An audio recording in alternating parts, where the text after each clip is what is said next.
നമസ്കാരം. 1897 ജനുവരി 23 യു എസിലെ വെസ്റ്റ് വെർജീനിയയിലെ ഒരു ചെറിയ ഗ്രാമം. അവിടെ ഒരു കൊച്ചു പയ്യൻസ് കുറച്ച് മുട്ടയുമായിട്ട് ഒരു വീടിൻ്റെ അടുത്തെത്തി വാതിലിൽ മുട്ടിത്തുടങ്ങി. വാതിലിൽ മുട്ടുന്ന അവൻ ആൻറ്റി ആൻറ്റി എന്ന് വിളിക്കുന്നുമുണ്ട്. പക്ഷേ വാതിൽ തുറക്കുന്നില്ല. സംശയം തോന്നി അവൻ ആ വാതിൽ ഒന്ന് തള്ളിയപ്പോൾ വാതിൽ അകത്തേക്ക് തുറന്നു. അകത്ത് കയറി അവൻ പെട്ടെന്ന് അറിയാതെ നിന്നു പോവുകയാണ്. അവൻ കയറിയിരിക്കുന്നത് ഒരു പ്രധാന ഹാളിലേക്കാണ്. ആ ഹാളിൽ പടിക്കെട്ട് വന്നിറങ്ങുന്ന ഭാഗത്തായി ഒരു സ്ത്രീ അവിടെ മലർന്നു കിടക്കുകയാണ്. അവരുടെ ഒരു കൈ അവരുടെ നെഞ്ചിലും മറുകൈ നിവർന്നും കിടക്കുന്ന ഒരു ശൈലിയിലാണ് ആൽബർട്ട് ആ സ്ത്രീയെ കണ്ടത്. ആൽബർട്ടിന്റെ ജ്യേഷ്ഠന്റെ ഭാര്യയാണ് അവിടെ കിടക്കുന്നത്. അവൻ ഓടി ആ സ്ത്രീയുടെ അടുത്തെത്തിയിട്ട് ആൻറ്റി ആൻറ്റി എന്ന് വിളിച്ചു തുടങ്ങി. ശരിക്കും അവന്റെ ചേച്ചിയാണ്, എന്നാൽ അവൻ വിളിക്കുന്നത് ആൻറ്റി എന്നാണ്. അതിന്റെ കാരണം അവന്റെ ആ പ്രായക്കുറവാണ്. അവൻ കുലുക്കി വിളിച്ചിട്ടും അവന്റെ ആ ജ്യേഷ്ഠന്റെ ഭാര്യ എണീക്കുന്നില്ല. അവൻ ഉടൻ വീട്ടിൽ ഓടിയെത്തി അവന്റെ വീട്ടിൽ കാര്യം പറഞ്ഞു. ആ സമയത്ത് അവന്റെ അമ്മ ഗ്രേസ് അവിടെയുണ്ട്. ഗ്രേസ് ഉടൻ അവനോടൊപ്പം ആ വീട്ടിലേക്ക് ഓടി വന്നു. ഗ്രേസും ആൽബർട്ടും കൂടി ആ സ്ത്രീയെ കുലുക്കി വിളിച്ചെങ്കിലും അവർക്ക് അനക്കൊന്നുമില്ല. സംശയം തോന്നിയ ഗ്രേസ് അടുത്തുള്ള വീട്ടുകാരെയൊക്കെ വിളിച്ച് അവിടേക്ക് കൊണ്ടുവന്നു. അവരെല്ലാവരും ആ സ്ത്രീയെ പരിശോധിച്ചു തുടങ്ങി. അവൾക്ക് അനക്കൊന്നുമില്ല. അവൾ മരിച്ചുപോയോ എന്നൊരു സംശയം ആളുകൾക്കുണ്ട്. പക്ഷേ ബോഡിക്ക് ചെറിയൊരു ചൂടുണ്ട്.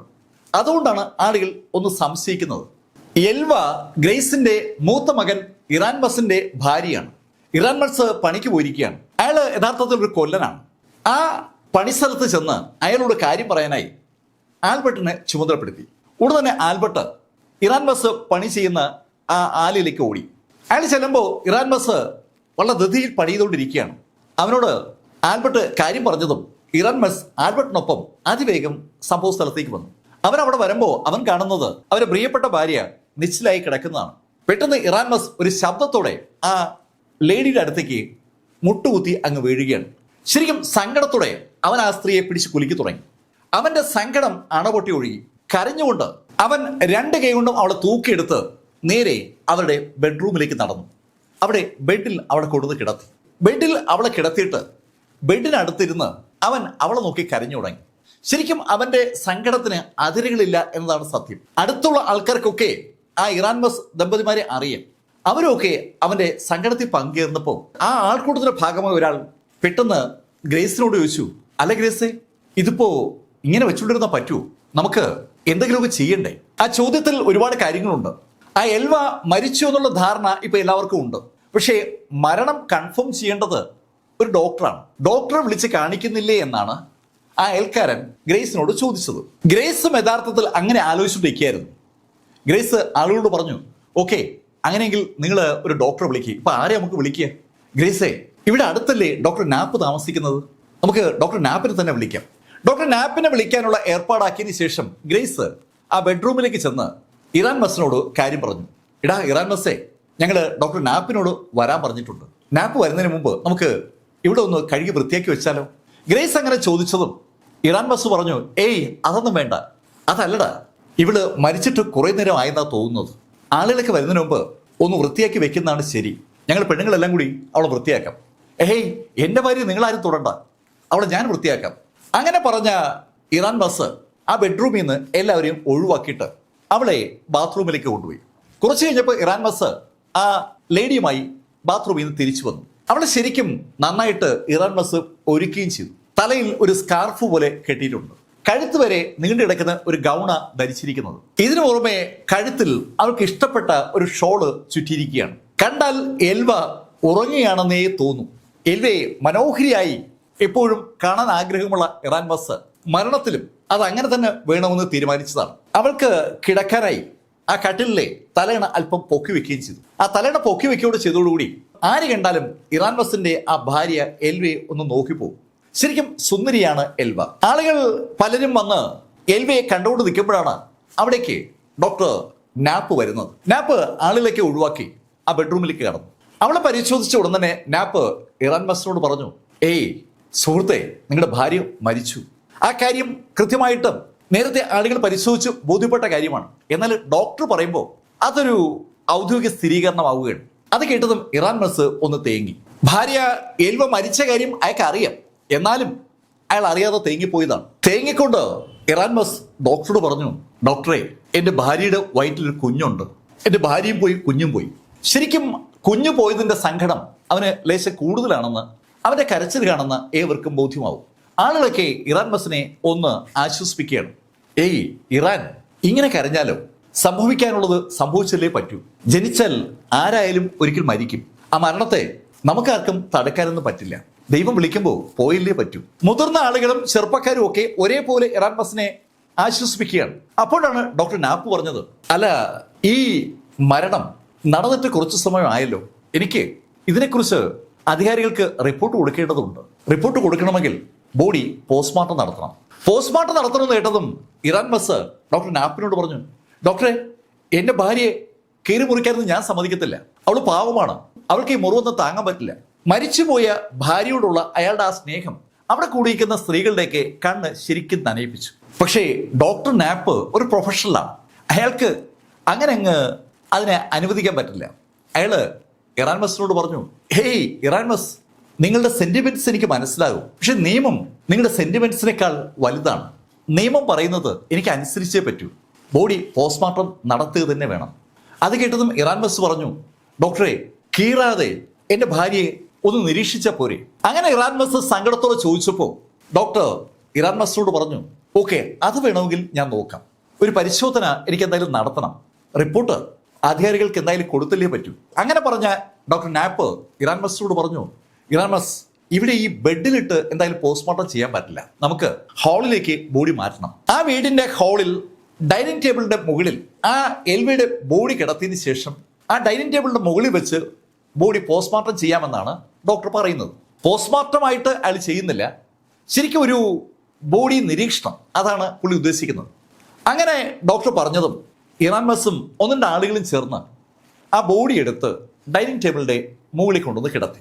ബോഡി അവിടെ പരിശോധനയ്ക്കായി കിടത്തി കഴിഞ്ഞതും ഡോക്ടർ നാപ്പ് ആളുകളോട് പറഞ്ഞു, ഇവിടെ മറ്റാരും നിൽക്കാൻ പാടില്ല.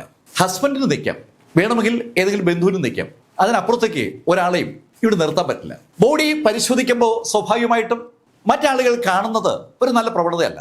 അങ്ങനെ ഡോക്ടർ നാപ്പ് വ്യക്തമാക്കിയതും എല്ലാ ആളുകളും ആ ഹാളിൽ നിന്നും ആ വീട്ടിൽ നിന്നുമായി പുറത്തേക്ക് ഇറങ്ങി. എല്ലാവരും പോയി കഴിഞ്ഞതും ഹാളിലെയും ബെഡ്റൂമിലെയും വാതിലുകൾ ക്ലോസ് ചെയ്ത ഡോക്ടർ നാപ്പ് ആ ബോഡി പരിശോധിച്ചു തുടങ്ങി. അദ്ദേഹത്തിന്റെ ഒപ്പം സഹായിയായിട്ട് എൽവയുടെ ഭർത്താവ് ഇറാൻമസ് മാത്രമാണുള്ളത്. അയാളുടെ എല്ലാമായ ഭാര്യ എൽവ നിശ്ചലായി കിടക്കുന്നത് നിർനിമിഷനായി കണ്ടുകൊണ്ട് നിൽക്കുകയാണ് ഇറാൻമസ്. ഇറാൻമസ് ആ ബോഡിയിലേക്ക് അങ്ങനെ നോക്കി നിൽക്കുമ്പോൾ ഡോക്ടർ നാപ്പ് അവളുടെ തലയിൽ കെട്ടിയിരിക്കുന്ന സ്കാർഫ് അഴിക്കാൻ തുടങ്ങി. അത് കണ്ടതും ഇറാൻമസ് പറഞ്ഞു, ഡോക്ടറെ, അതൊക്കെ എന്തിനാ അഴിക്കുന്നത്? അവൾക്ക് അതൊക്കെ വലിയ ഇഷ്ടമുള്ള കാര്യമാണ്. ഏയ് ഇറാൻമസ്, ഇതൊക്കെ അഴിക്കാതെ ഞാൻ എങ്ങനെയാ കാര്യങ്ങൾ കാണുക? ഞാൻ എങ്ങനെയാ കാര്യങ്ങൾ രേഖപ്പെടുത്തുക? ആ ബോഡി പൂർണ്ണമായും പരിശോധിച്ച് രേഖപ്പെടുത്തേണ്ട കാര്യങ്ങളൊക്കെ രേഖപ്പെടുത്തണം. നീളവും പൊക്കവും ഒക്കെ നോക്കണം. ഒത്തിരി കാര്യങ്ങൾ ആ ഡോക്ടർ ചെയ്യേണ്ടതുണ്ട്. അങ്ങനെ ഡോക്ടർ പറഞ്ഞതും ഇറാൻമസ് പിന്നൊന്നും പറഞ്ഞില്ല. ഡോക്ടർ ആ സ്കാർഫ് അഴിച്ചു. അതിനുശേഷം കഴുത്തിൽ കിട്ടിയിരുന്ന ആ ഷോള് അഴിക്കാൻ പോയതും ഇറാൻമസ് പിന്നെ ഇടപെട്ടു. ഡോക്ടർ ഇത് എല്ലാം അഴിക്കാൻ പോവുകയാണോ? ഇറാൻമസ്, അങ്ങനെയാണ് പരിശോധന നടത്തേണ്ടത്. തൻ്റെ ഭാര്യയെ മറ്റൊരു പുരുഷൻ വസ്ത്രങ്ങളൊക്കെ അഴിച്ചു നോക്കുന്നത് ഡോക്ടർ ആണെങ്കിൽ പോലും അനുവദിച്ചു കൊടുക്കാൻ ഇറാൻമസിന് ഒരു മടി. ഇറാൻമസിനെ പോലുള്ള ആളുകളെ കണ്ട് പരിചയമുള്ള ഡോക്ടർ നാപ്പിന് കഥ മനസ്സിലായി. നാപ്പ് ഇറാൻമസിനോട് പറഞ്ഞു, ഹേയ്, ഇത് നിന്റെ ഭാര്യയല്ല, ഇതൊരു ഡെഡ് ബോഡിയാണ്.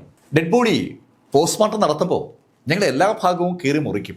നിനക്ക് വേണ്ടി ഞാൻ അതൊക്കെ ഒഴിവാക്കുന്നതാണ്. എന്തായാലും അടുത്ത 1 മണിക്കൂർ കഴിഞ്ഞപ്പോൾ ഡോക്ടർ നാപ്പ് ആ ഹാളിൽ നിന്ന് പുറത്തേക്ക് വന്നു. അദ്ദേഹം പുറത്തേക്ക് ഗ്രേസിനോട് പറഞ്ഞു, ഞാൻ എൻ്റെ നിരീക്ഷണങ്ങളൊക്കെ പൂർത്തീകരിച്ചിട്ടുണ്ട്.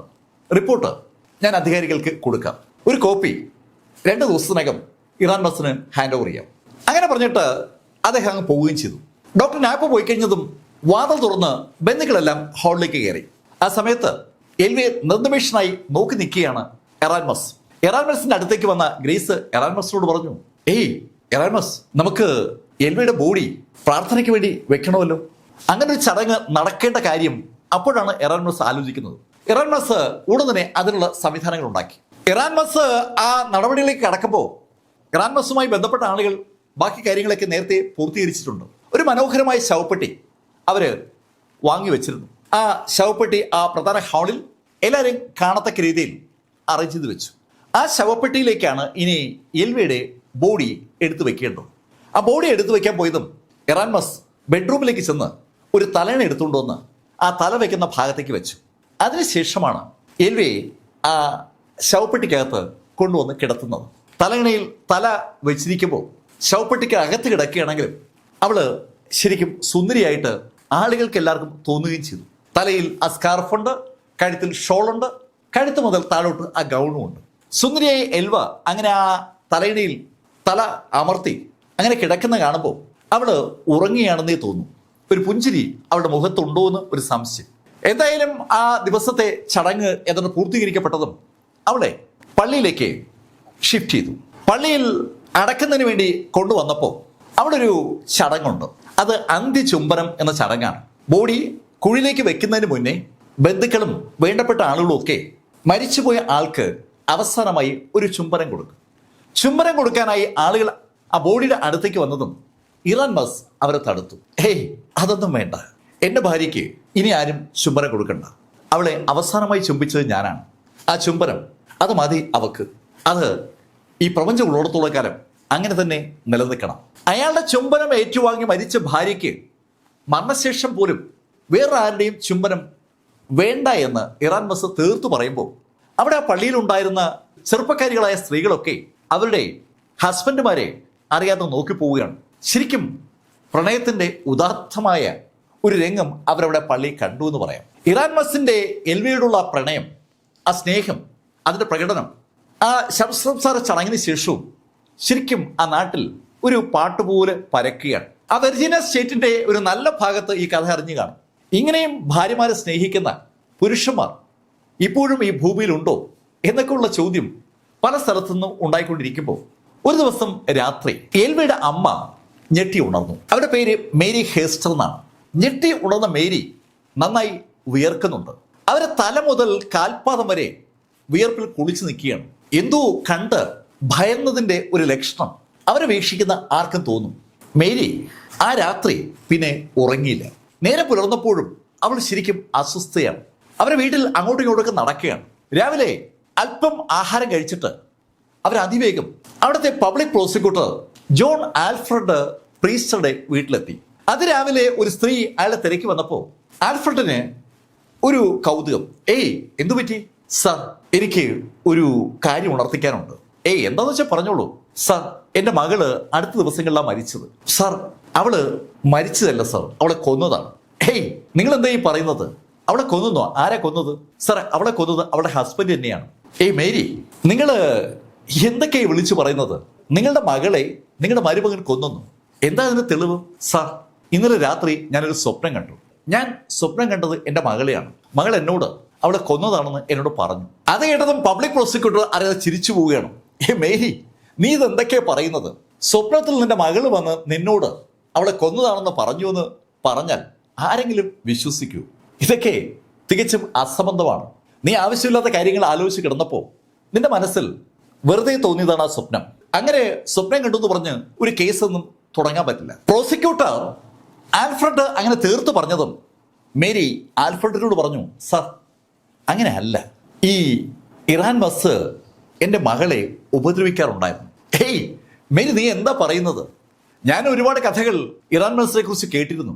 അവൻ്റെ ഭാര്യയോടുള്ള സ്നേഹം ഇപ്പോൾ ഈ വെർജീനിയയിൽ ഒരു നാടോടി പാട്ട് പോലെ പ്രസിദ്ധമാണ്.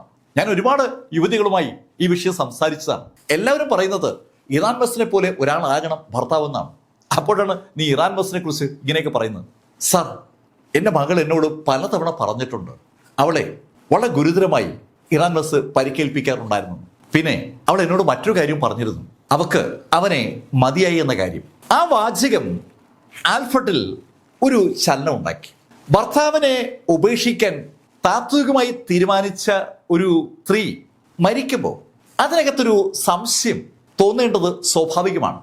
എൽവ ഇറാൻമസിനെ ഒഴിവാക്കാൻ തീരുമാനിച്ച സാഹചര്യത്തിൽ അവൾ മരണപ്പെട്ടുവെങ്കിൽ അവിടെ ഒരു കുഴപ്പമുണ്ട്. അങ്ങനെ തോന്നിയതും ആൽഫ്രഡ് അവളോട് പറഞ്ഞു, ഏയ് മേരി, നീ ഒരു കാര്യം ചെയ്യ്. എൽവയുടെ മരണം സംബന്ധിച്ച് ഒരു പോസ്റ്റ്മോർട്ടം റിപ്പോർട്ട് ഉണ്ടാവുമല്ലോ, ആ പോസ്റ്റ്മോർട്ടം റിപ്പോർട്ട് എന്നെ കൊണ്ടുതാ. അത് കണ്ടാൽ എനിക്ക് എന്തെങ്കിലും ചെയ്യാൻ പറ്റും. ആ പോസ്റ്റ്മോർട്ടം റിപ്പോർട്ട് മേരി ഇതുവരെ കണ്ടിട്ടില്ല. ആ റിപ്പോർട്ട് എൽവയുടെ ഹസ്ബൻഡ് ഇറാൻ മെസ്സിന്റെ കയ്യിലാണെന്നുള്ള കാര്യം മേരിക്ക് അറിയാം. മേരി ആൽഫ്രഡ് പറഞ്ഞത് മനസ്സിൽ വെച്ചുകൊണ്ടാണ് ആൽഫ്രഡിന്റെ വീട്ടിൽ നിന്ന് അവളുടെ വീട്ടിലേക്ക് നടക്കുന്നത്. മേരിയുടെ വീടും ഈ ഇറാൻ മെസ്സിന്റെ വീടും തമ്മിൽ അധികം അകലമൊന്നുമില്ല. വീട്ടിലെത്തിയ മേരി അവളുടെ വീട്ടിലിരിക്കുമ്പോൾ റോഡിൽ കൂടെ ഇറാൻ മെസ്സ് പണിക്ക് പോകുന്നത് അവൾ കണ്ടു. ഇറാൻ മെസ്സ് കണ്ണീന്ന് മറഞ്ഞെന്ന് ഉറപ്പായതും മേരി ഇറാൻ മെസ്സിന്റെ വീട്ടിലേക്ക് ചെന്നു. ഇറാൻ മെസ്സിന്റെ വീട്ടിൽ ഇറാൻ മെസ്സിന്റെ അമ്മ ഗ്രേസും അഞ്ചൻ ആൽബർട്ടുമാണ് ഉള്ളത്. അവർ മേരിയെ കണ്ടതും മേരിയെ വീട്ടിലേക്ക് ക്ഷണിച്ചു. ഗ്രേസിനും മേരിക്കും മേരിയുടെ മകളെക്കുറിച്ച് ഒരുപാട് കാര്യങ്ങൾ പരസ്പരം സംസാരിക്കാനുണ്ട്. സ്നേഹനിധിയായിരുന്നു എൽവ എന്നാണ് അമ്മായിയമ്മ ഗ്രേസും മേരിയോട് പറയുന്നത്. മേരിക്ക് കുടിക്കാൻ എന്തെങ്കിലും വേണോ എന്ന് ചോദിക്കുമ്പോഴേക്കും ആൽബർട്ട് കളിക്കാനായി പോയി. മേരി വേണമെന്ന് പറഞ്ഞ ആ സമയത്ത് ഗ്രേസ് അടുക്കളയിലേക്ക് പോയി.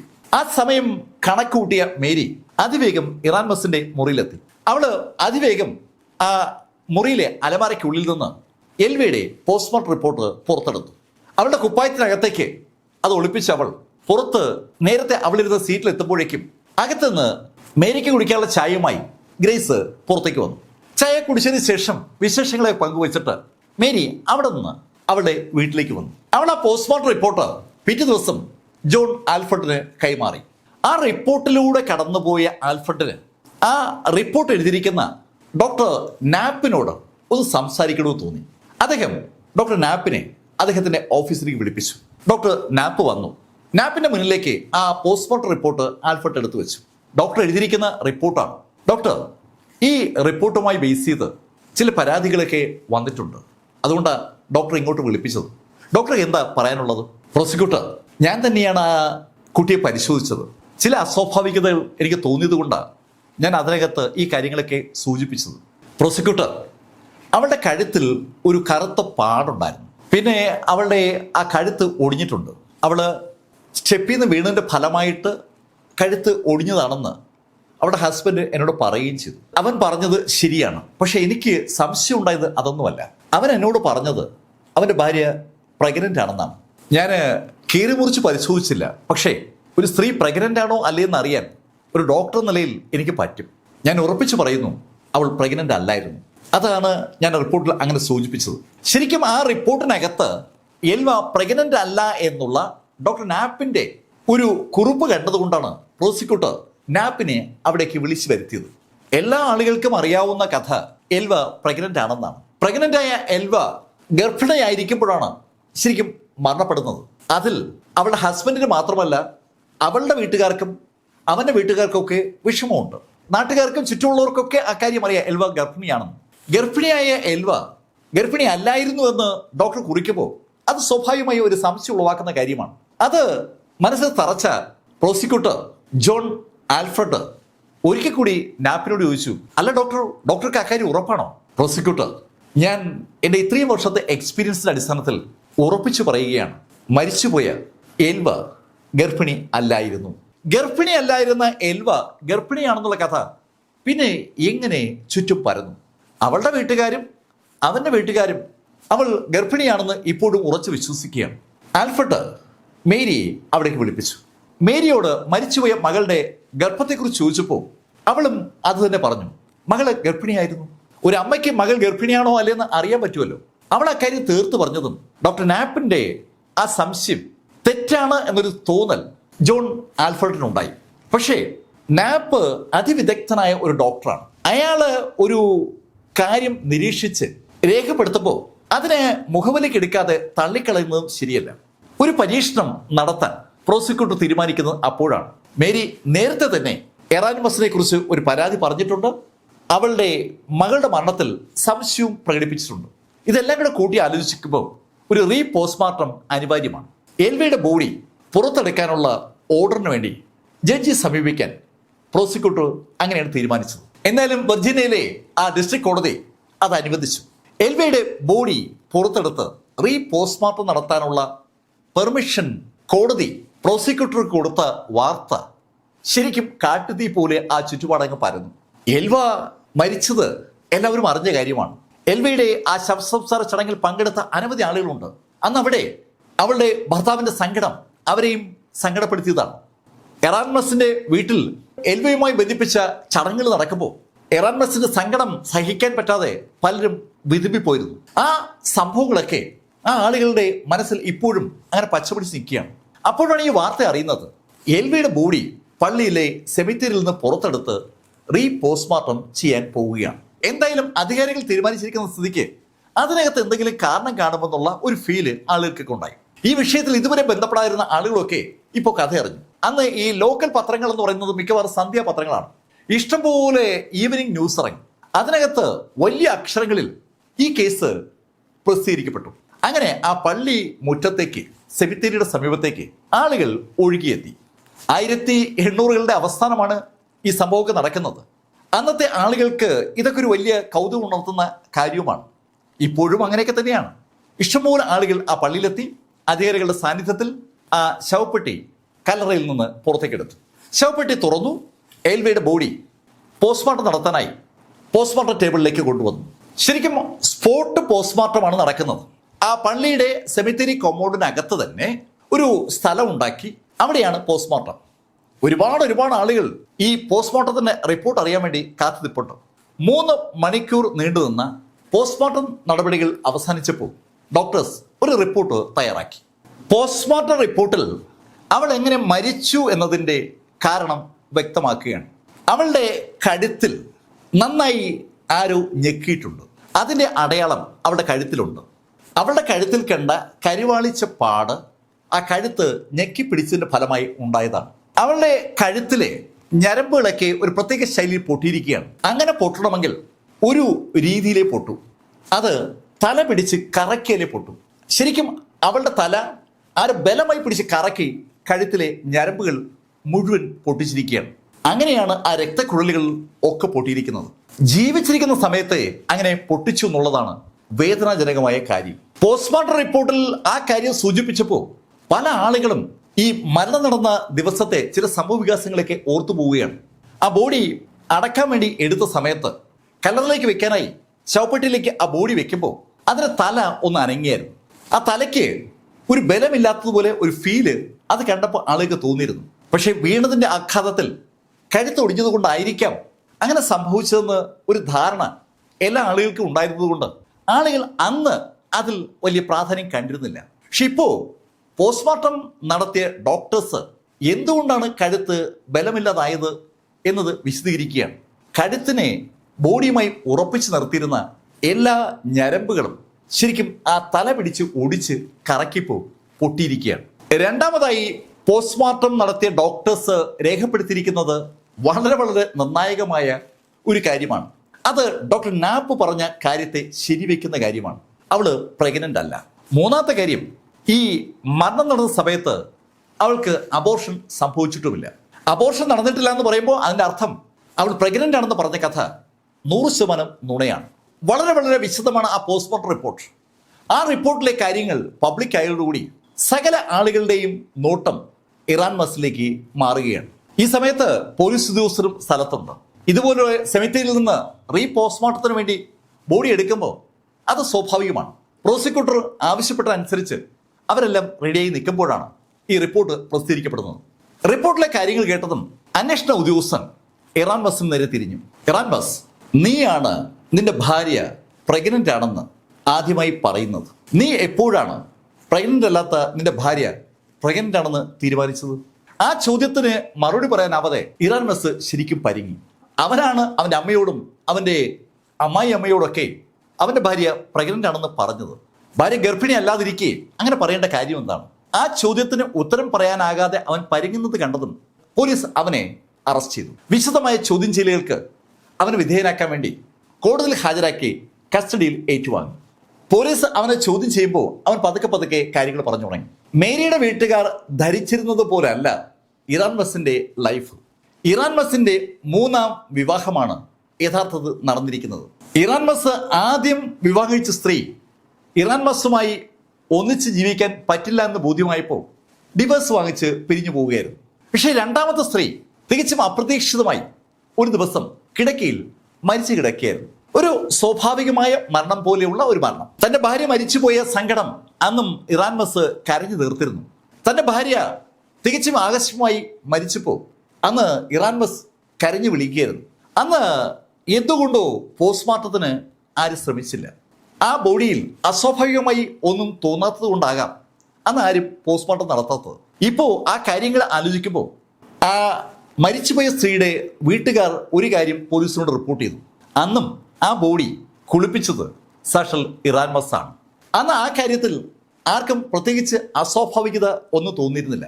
ഇപ്പൊ ഇതാ മൂന്നാം ഭാര്യയും ഇറാൻ മസ് തന്നെ കുളിപ്പിച്ചിരിക്കുകയാണ്. ഇറാൻ മസ് കുളിപ്പിച്ച മൂന്നാം ഭാര്യയെ ഇറാൻ മസ് കൊന്നതാണെന്നുള്ള ഒരു ധാരണയിലേക്ക് പോലീസ് എത്തിയിരിക്കുകയാണ്. അങ്ങനെയാണെങ്കിൽ രണ്ടാമത്തെ ഭാര്യയും ഇറാൻ മസ് കൊന്നതായിരിക്കില്ലേ? ആ ചോദ്യവും പോലീസിന്റെ മനസ്സിലുണ്ട്. ഇതെല്ലാം കൂടെ വെച്ചിട്ട് വിശദമായ ഒരു ചോദ്യം ചെയ്യലിന് ഇറാൻ മസിനെ പോലീസ് വിധേയമാക്കി. ചോദ്യങ്ങൾ ചോദിച്ചു വരുമ്പോഴാണ് അവൻ പതുക്കെ പതുക്കെ കഥകൾ പറയുന്നത്. രണ്ടാമത്തെ ഭാര്യയുടെ മരണം സ്വാഭാവിക മരണമല്ലെന്നും അത് ഇറാൻ മസ് വഴി ഉണ്ടായ മരണമാണെന്നും വളരെ യാദൃശ്യവശാൽ മൂന്നാം ഭാര്യ എൽവ മനസ്സിലാക്കിയിരുന്നു. എൽവ അത് മനസ്സിലാക്കിയത് വീട്ടിലുള്ള ചില റിപ്പോർട്ടുകളെ ബേസ് ചെയ്തുകൊണ്ടാണ്. അന്നും ബോഡി പരിശോധിക്കാനായി ഡോക്ടർ എത്തിയിരുന്നു. ഡോക്ടർ ബോഡി പരിശോധിച്ചിരുന്നു. അതിന്റെ റിപ്പോർട്ട് എഴുതി നൽകുകയും ചെയ്തിരുന്നു. ആ റിപ്പോർട്ട് ഇറാൻ മസിന്റെ അലമാരയ്ക്കകത്തുണ്ടായിരുന്നു. ആ റിപ്പോർട്ട് ഇറാൻ മസ് പണിക്ക് പോയ സമയത്ത് വളരെ യാദൃശ്യവശാൽ എൽവ കാണുകയും വായിക്കുകയും ചെയ്തു.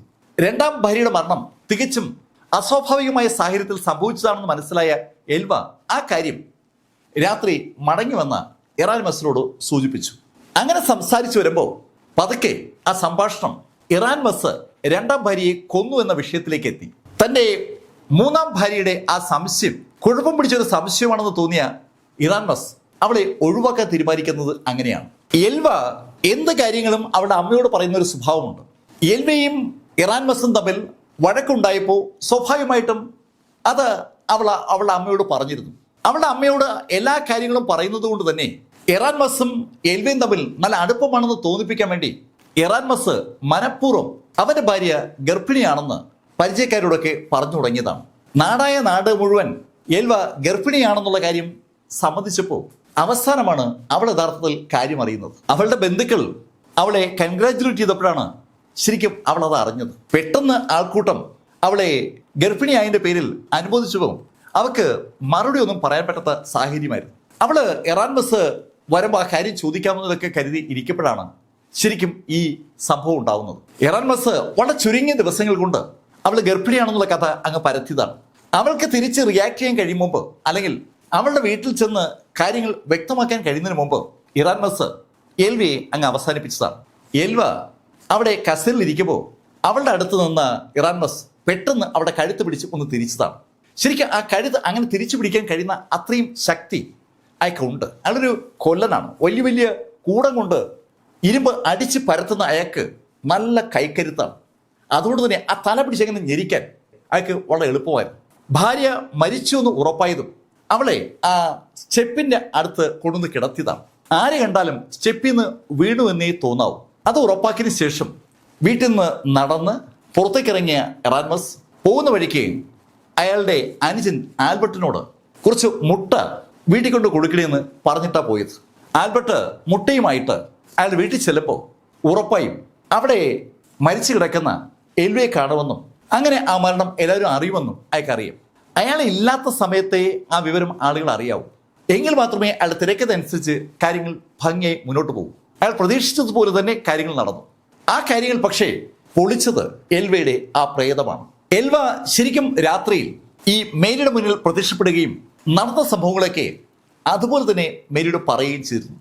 മേരി ആ കഥ അതുപോലെ തന്നെ ജോൺ ആൽഫ്രഡ് എന്ന പ്രോസിക്യൂട്ടർ പറഞ്ഞിരുന്നു. ഈ പോസ്റ്റ്മോർട്ടം റിപ്പോർട്ടുകളൊക്കെ കഴിഞ്ഞ് അന്വേഷണ ഉദ്യോഗസ്ഥൻ മൊഴിയൊക്കെ ശേഖരിച്ച് FIR കംപ്ലീറ്റ് ചെയ്തപ്പോൾ ആ റിപ്പോർട്ട് വായിച്ച ജോൺ ആൽഫ്രഡ് അക്ഷരാർത്ഥത്തിൽ ഞെട്ടുന്നതും അങ്ങനെയാണ്. മേരി പറഞ്ഞ കഥ അതുപോലെ തന്നെ ആ FIRൽ രേഖപ്പെടുത്തിയിരിക്കുകയാണ്. മേരിയോട് അപ്പോൾ ഉറപ്പായിട്ടും മേരിയുടെ മകൾ വന്ന് കഥ പറഞ്ഞു കാണും. അങ്ങനെ വിശ്വസിക്കാനേ ആൽഫ്രഡിന് പറ്റൂ. സ്വാഭാവികമായിട്ട് കേസ് കോടതിയിലെത്തി. കോടതിയിൽ ഈ പ്രേതത്തിന്റെ കണ്ടതുകൊണ്ടാണ് ഈ കേസ് അന്വേഷിക്കാൻ തീരുമാനിച്ചതെന്ന് പറയാൻ പറ്റില്ലല്ലോ. അതുകൊണ്ട് തന്നെ മേരിയോട് പ്രോസിക്യൂട്ടർ വ്യക്തമായി സൂചിപ്പിച്ചിരുന്നു, ഒരു കാരണവശാലും കോടതിയിൽ വിചാരണ സമയത്ത് പ്രേതം പറഞ്ഞതുകൊണ്ടാണ് പരാതി കൊടുത്തതെന്ന് പറയരുതെന്ന്. വിചാരണ ആരംഭിച്ചു. ധാരാളം സാക്ഷികൾ അവിടെ വന്നു. അതുപോലെ ഒരുപാട് തെളിവുകളൊക്കെ കോടതി വരികയാണ്. അതെല്ലാം ക്രമത്തിൽ അങ്ങനെ നടന്നു പോകുന്നിടയിൽ ഒരു ദിവസം സാക്ഷി മൊഴി പറയാനായി വിളിച്ചു വരുത്തിയത് സാക്ഷാൽ മേരിയാണ്. മേരി പ്രോസിക്യൂട്ടറുടെ ചോദ്യങ്ങൾക്കൊക്കെ വ്യക്തമായ ഉത്തരം നൽകി. അത് കഴിഞ്ഞതും ഡിഫൻസിന്റെ വക്കീല് എഡിറ്റ് മേരിയെ ക്രോസ് ചെയ്തു തുടങ്ങി. മേരിയാണല്ലോ പരാതിക്കാരി. മേരിയുടെ പരാതിയെ ബേസ് ചെയ്തുകൊണ്ടാണ് ബാക്കി സംഭവ വികാസങ്ങളൊക്കെ ഉണ്ടായിരിക്കുന്നത്. മേരിയോട് ആ ഡിഫൻസ് വക്കീൽ ചോദിച്ചത് ഒരു സിമ്പിൾ ചോദ്യമാണ്. മേരി, നിങ്ങളുടെ മകൾ മരിച്ച ദിവസം നിങ്ങൾക്ക് ആ മരണത്തിൽ സംശയം ഉണ്ടായിരുന്നു? ഇല്ല. വളരെ നിർണായകമായ ഒരു മറുപടിയാണ് മേരി പറഞ്ഞത്. അത് ശരി, മരിച്ച ദിവസം നിങ്ങൾക്ക് മകളുടെ മരണത്തിൽ സംശയമില്ല. എന്നിട്ടും പിന്നെ എന്തുകൊണ്ടാണ് നിങ്ങൾ കുറച്ച് ദിവസങ്ങൾക്ക് ശേഷം മകളുടെ മരണത്തിൽ സംശയമുണ്ടെന്ന് പറഞ്ഞുകൊണ്ട് പ്രോസിക്യൂട്ടറെ സമീപിച്ചു? സാർ, എനിക്ക് പിന്നീടാണ് കാര്യങ്ങളുടെ നിജസ്ഥിതി ബോധ്യമായത്. എന്ത് നിജസ്ഥിതി? അല്ല സാർ, ഈ ഇറാൻ ബസ് പലപ്പോഴും എൻ്റെ മകളെ ഉപദ്രവിക്കുമായിരുന്നു. ആ കാര്യം ആലോചിച്ചപ്പോൾ അവൻ എൻ്റെ മകളെ ഉപദ്രവിച്ച് കൊന്നതായിരിക്കുമെന്ന് എനിക്ക് തോന്നി. അതുകൊണ്ടാണ് എനിക്ക് സംശയമുണ്ടെന്ന് പറഞ്ഞ് പ്രോസിക്യൂട്ടറെ സമീപിച്ചത്. അത് കേട്ടത് ഡിഫൻസ് വക്കീൽ ഒന്ന് ചിരിച്ചു. മേരി, നിങ്ങൾ ഈ പറയുന്നതിൽ ഒരു യുക്തിയുമില്ല, ഒരു ന്യായവുമില്ല. നിങ്ങളുടെ മകളെ ഇറാൻ ബസ് ഉപദ്രവിക്കുമായിരുന്നുവെങ്കിൽ ഉറപ്പായും മരണം അറിഞ്ഞ സമയത്ത് നിങ്ങൾ ആ കാര്യം പോലീസിനോട് പറയുമായിരുന്നു. അങ്ങനെ നിങ്ങൾ പറഞ്ഞിട്ടേയില്ല. അതിന്റെ അർത്ഥം നിങ്ങളുടെ മകളെ ഇറാൻ ബസ് ഉപദ്രവിക്കൂ എന്നുള്ള കഥ പിന്നീട് നിങ്ങൾ കെട്ടിച്ചമച്ചതാണെന്നാണ്. നിങ്ങൾ പറയുന്നത് വാസ്തവവിരുദ്ധമാണ്. ഡിഫൻസ് അത് പറഞ്ഞിട്ട് മേരിയെ ഏതാണ്ട് കോർണർ എന്ന ശൈലിയിൽ അയാളുടെ വാദമുഖങ്ങൾ കണ്ടിന്യൂ ചെയ്തു വന്നതും മേരി ഡിഫൻസ് വക്കീലിനോട് പറഞ്ഞു, എന്നോട് എൻ്റെ മകളെ കൊന്നത് ഇറാൻ ബസ് ആണെന്ന് പറഞ്ഞത് എൻ്റെ മകളാണ്. കോടതിയെ മുഴുവൻ സ്തംഭിപ്പിച്ച ഒരു ഡയലോഗാണ് ശരിക്കും മേരി ആ നിമിഷത്തിൽ പറഞ്ഞത്. എൽവയെ കൊന്നതാണെന്ന് മേരിയോട് പറഞ്ഞത് എൽവ തന്നെയാണ്. ഒരാളെ കൊന്നു എന്ന് അയാൾ തന്നെ വേറൊരാളോട് പറയുക എന്ന് പറഞ്ഞാൽ അത് തികച്ചും അസംഭവ്യമായ കാര്യമാണ്. ഡിഫൻസ് ലോയർ ഒന്ന് ചിരിച്ചു. മേരി, നീ പറഞ്ഞത് നീ ശരിക്കും ആലോചിച്ചിട്ടാണോ? നിന്റെ മകളെ കൊന്നത് ഇറാൻ ബസ് ആണെന്ന് നിന്റെ മകൾ തന്നെ നിന്നോട് പറഞ്ഞു എന്നാണ് നീ പറയുന്നത്? അതെ, അത് തന്നെയാണ് ഞാൻ പറഞ്ഞത്. ഡിഫൻസ് ലോയർ ഒന്ന് ചിരിച്ചു. ഹേയ് മേരി, ഇത് സാധ്യമല്ല എന്നുള്ള കാര്യം അറിയില്ലേ? സാർ, സാധ്യമല്ല എന്ന് പറയുന്നത് നിങ്ങളാണ്. സാധ്യമായതുകൊണ്ടാണ് ഞാൻ ഇതിലൂടെ പറയുന്നത്. മേരി വളരെ വ്യക്തമായിട്ടാണ് കാര്യം പറയുന്നത്. ഉടൻ ജഡ്ജി ഇടപെട്ടു. മേരി, ശരിക്കും എന്താ ഉണ്ടായത്? അതൊന്ന് വ്യക്തമാക്കാവോ? അങ്ങനെ ജഡ്ജി മേരിയോട് ചോദിച്ചതും മേരി കാര്യങ്ങൾ പറഞ്ഞു. അവളുടെ മകൾ മരിച്ച് ഏകദേശം 10 ദിവസം കഴിഞ്ഞപ്പോൾ ഒരു ദിവസം സ്വപ്നത്തിൽ അവളുടെ മകൾ പ്രത്യക്ഷപ്പെട്ടതും അവളുടെ മരണവുമായി ബന്ധപ്പെട്ട എല്ലാ കാര്യങ്ങളും ഒന്നൊന്നായി അവളോട് പറഞ്ഞതും അവള് കോടതിയോട് പറഞ്ഞു. ഞെട്ടി ഉണർന്ന അവൾ പിന്നീട് ഉറങ്ങില്ലെന്നും നേരെ പോയി പ്രോസിക്യൂട്ടറെ കണ്ട് കാര്യങ്ങൾ പറഞ്ഞു എന്നും പറഞ്ഞപ്പോഴാണ് ഡിഫൻസ് ലോയറുടെ ചിരി ഒന്നുകൂടെ ഉച്ചത്തിലാകുന്നത്. യുവർ ഓണർ, ഈ പറയുന്നത് മുഴുവൻ കഥകളാണ്, കുറെ നുണകൾ പറഞ്ഞുണ്ടാക്കുകയാണ്. ഈ കഥകളെ വിശ്വസിച്ച് എൻ്റെ നിരപരാധിയായ കക്ഷിയെ ശിക്ഷിക്കാൻ തീരുമാനിക്കുന്നത് തെറ്റാണ്. ഈ കഥയെ അതുപോലെ പ്രോസിക്യൂഷൻ FIR ആക്കി മാറ്റിയിരിക്കുകയാണ്. ഡിഫൻസ് ലോയർ മേരിയുടെ ആ വാദത്തെ ഖണ്ഡിച്ചുകൊണ്ട് വളരെ വിശദമായിട്ട് തന്നെ അയാൾ വാദമുഖങ്ങൾ അവതരിപ്പിച്ചു. ജോൺ ആൽഫ്രഡ് ഈ കഥകളൊക്കെ കേട്ടിരിക്കുകയാണ്. ജോൺ ആൽഫ്രഡ് അതിനുശേഷം ജഡ്ജിയോട് പറഞ്ഞു, ഇവിടെ നമുക്ക് വിശ്വസിച്ചാലും ഇല്ലെങ്കിലും മേരി പറഞ്ഞ കാര്യം സംഭവിച്ചു എന്നുള്ളത് ഞാൻ ഇപ്പോഴും വിശ്വസിക്കുകയാണ്. മേരി പ്രോസിക്യൂഷൻ അന്വേഷിച്ച് കണ്ടെത്തിയ എല്ലാ കാര്യങ്ങളും നേരത്തെ എന്നോട് അതുപോലെ തന്നെ പറഞ്ഞിരുന്നു. ഞാനതിന് സാക്ഷിയാണ്. മേരി പറയുന്നതിൽ വാസ്തവമുണ്ടെന്ന് എനിക്ക് തോന്നിയത് കൊണ്ടാണ് ഞാൻ ബഹുമാനായ ജഡ്ജിയോട് പോസ്റ്റ്മോർട്ടത്തിന് അനുവാദം ചോദിച്ചത്. അങ്ങനെ പറഞ്ഞിട്ട് പ്രോസിക്യൂഷൻ അയാളുടെ വാദമുഖങ്ങൾ വളരെ വ്യക്തമായി അവിടെ പ്രൂവ് ചെയ്തു. ഡിഫൻസ് ലോയർ എന്തൊക്കെ പറഞ്ഞാലും ഈ കഴുത്തിലെ ഒടിവ്, തിരിച്ച ഒടിവ് പ്രഗ്നന്റ് അല്ല എന്നുള്ള കേസ് അതൊന്നും അങ്ങനെ അല്ല എന്ന് പ്രൂവ് ചെയ്യാൻ പറ്റില്ലല്ലോ. എന്തായാലും അതിന്റെയൊക്കെ അടിസ്ഥാനത്തിൽ ജഡ്ജി ഈ ഇറാൻ ബസിനെ ശിക്ഷിച്ചു. ഒരു നിശ്ചിത പീരീഡിന്റെ തടവ് ശിക്ഷ വിധിച്ച ജഡ്ജി ആ തടവ് ശിക്ഷയ്ക്ക് ശേഷം ഇറാൻ ബസിനെ വധശിക്ഷയ്ക്ക് വിധേയമാക്കണമെന്ന് കുറിച്ചുകൊണ്ടാണ് ആ വിധി അവസാനിപ്പിക്കുന്നത്. തടവ് അനുഭവിച്ചതിന് ശേഷമേ അയാളെ കൊല്ലാൻ പാടുള്ളൂ. അതാണ് ജഡ്ജിയുടെ വിധി. പക്ഷേ ജഡ്ജിയുടെ വിധി അതുപോലെ നടപ്പിലായില്ല. ആ തടവ് ശിക്ഷ അനുഭവിക്കുമ്പോൾ തന്നെ ഇറാൻ ബസിന് ഒരു അസുഖം വരികയും അയാൾ ജയിലിൽ വെച്ച് തന്നെ മരിക്കുകയും ചെയ്തു. ജയിലിൽ ഇറാൻ ബസ് ആയിരിക്കുന്ന സമയത്ത് തന്നെ എൽവയുടെ ആ ശവക്കല്ലറയിൽ ഒരു പുതിയ ബോർഡ് പ്രത്യക്ഷപ്പെട്ടു. എൽവ ജനിച്ച ഡേറ്റും മരിച്ച ഡേറ്റും ഒക്കെ വ്യക്തമായി രേഖപ്പെടുത്തിയ ആ ബോർഡിൽ ഒരു കാര്യം സുന്ദരമായി സൂചിപ്പിച്ചിട്ടുണ്ട്. അവളെ കൊല്ലപ്പെട്ടത് എങ്ങനെയാണെന്ന് തെളിയിച്ചത് അവളുടെ പ്രേതം തന്നെയാണെന്നാണ് ആ ബോർഡിൽ സൂചിപ്പിക്കുന്നത്. പ്രേതം തെളിയിച്ച കേസ് എന്നാണ് ആ ബോർഡിൽ കൊടുത്തിരിക്കുന്ന ഹെഡിങ്. വളരെ അപൂർവമായിട്ടാണ് മരിച്ചുപോയ ആളുകൾ അവരുടെ മരണം എങ്ങനെയാണ് സംഭവിച്ചതെന്ന് ആരുടെയെങ്കിലും മനസ്സിൽ ഒരു ചിന്തയാക്കി കൊണ്ടുവരുന്നത്. അതുകൊണ്ട് തന്നെ ഈ കേസ് US പലപ്പോഴും ചർച്ചയ്ക്ക് വിധേയമാക്കാറുണ്ട്. ഇപ്പോഴും ഈ കേസ് പഠനവിധേയമാക്കാറുണ്ട്. സത്യത്തിൽ എൽവിയുടെ പ്രേതം തന്നെയാണോ മേരിയോട് അങ്ങനെ പറഞ്ഞു കൊടുത്തത്? എന്തായാലും മേരി പറഞ്ഞ കാര്യങ്ങൾ 100% ശരിയാണെന്ന് പിന്നീട് കോടതി പ്രൂവ് ചെയ്യപ്പെട്ടതുകൊണ്ട് എൽവ എന്ന പ്രേതം ഉണ്ടായിരുന്നു എന്ന് വിശ്വസിക്കാനാണ് ആളുകൾക്കൊക്കെ ഇഷ്ടം. ഇതുപോലെ ഒരുപാട് കേസുകൾ നമ്മുടെ ചുറ്റുവട്ടത്ത് ഉണ്ടാകാറുണ്ട്. മരിച്ചുപോയ ആളുകൾ പല ശൈലിയിൽ മറ്റൊരാളുമായി ബന്ധപ്പെട്ടുകൊണ്ട് അവരുടെ മരണവുമായി ബന്ധപ്പെട്ട കാര്യങ്ങൾ നമ്മുടെ മുന്നിൽ കൊണ്ടുവരുന്ന കഥകൾ ധാരാളം സിനിമകളായി മാറിയിട്ടുണ്ട്. ചിലതൊക്കെ വാസ്തവമാണ് താനും. എങ്ങനെയാണത് സംഭവിക്കുന്നത് ചോദിച്ചാൽ ആർക്കും ഒരു പിടിയുമില്ല. ഇതിന് സമാനമായ ഒരു കഥ ഞാൻ നേരത്തെ ചെയ്തിരുന്നു. അത് ശരിക്കും നമ്മളെ അമ്പരപ്പിക്കുന്ന ഒന്ന് തന്നെയാണ്. ഒരു കൊലപാതക പരമ്പര തന്നെ നടത്തിക്കൊണ്ടിരുന്ന വ്യക്തിയെ നിയമത്തിന് മുന്നിൽ എത്തിച്ചത് അക്ഷരാർത്ഥത്തിൽ മരിച്ചുപോയ ഒരു സ്ത്രീയുടെ ആത്മാവാണ്. ആ ആത്മാവ് അങ്ങനെ ഇടപെട്ടില്ലായിരുന്നുവെങ്കിൽ ആ കേസ് ഒരിക്കലും തെളിയിക്കപ്പെട്ടില്ലായിരുന്നു. ആ കഥ ഞാനിവിടെ താഴെ പിൻ ചെയ്തിട്ടുണ്ട്, ഒന്ന് കണ്ടു നോക്കുക. മരിച്ചുപോയ ആളുകൾ ജീവിച്ചിരിക്കുന്ന ആളുകളെ എങ്ങനെയൊക്കെ സപ്പോർട്ട് ചെയ്യുന്നു എന്ന് അറിയുന്നത് എന്തുകൊണ്ടൊരു നല്ലതാണ്. നമുക്ക് മനസ്സിലാക്കാത്ത ചില കാര്യങ്ങളൊക്കെ ഈ മരണവുമായൊക്കെ ബന്ധിപ്പിച്ച് ഉണ്ടെന്നുള്ളതിന്റെ ഏകദേശ സൂചനയായിട്ട് നമുക്ക് വേണമെങ്കിൽ ഈ വിഷയങ്ങളെ കാണാം. എന്തായാലും ഈ കഥകൾ നിങ്ങളോട് പറഞ്ഞത് ലൈഫിൽ നിന്ന് BS ചന്ദ്രമോഹൻ. കമന്റിൽ ചെയ്യുക. Thank you.